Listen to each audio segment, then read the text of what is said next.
కాషాయ ముసుగులో కొందరు సన్యాసులను ఉసిగొలుపుతూ రాజకీయ దాడులకు పాల్పడుతున్నారని టీడీపీ మాజీ చైర్మన్ వైఎస్ఆర్సీపీ రాష్ట్ర అధికార ప్రతినిధి భూమన కరుణాకర్ రెడ్డి మండిపడ్డారు.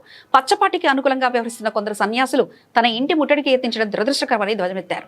అయితే ఇలాంటి బెదిరింపులు, దాడి ప్రయత్నాలకు తాను భయపడే వ్యక్తిని కాదని ఆయన స్పష్టం చేశారు.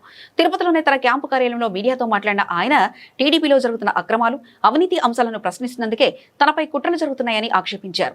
నిజమైన జగద్గురువులు, పీఠాధిపతుల పట్ల తనకు గౌరవం ఉందని, కానీ రాజకీయ ప్రయోజనాల కోసం కాషాయం ధరించి వస్తున్న వారిని వదిలిపెట్టే ప్రసక్తే లేదని ఆయన వ్యాఖ్యానించారు.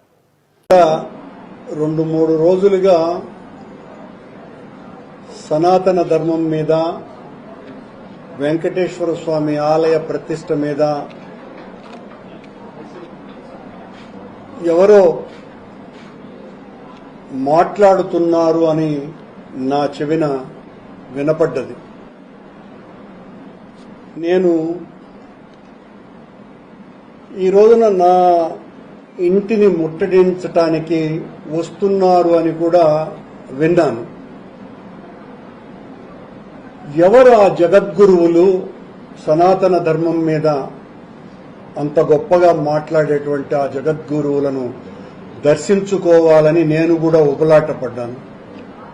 తీరా చూస్తే వాళ్ళంతా జగత్ కిలాడీలని తేలిపోయింది.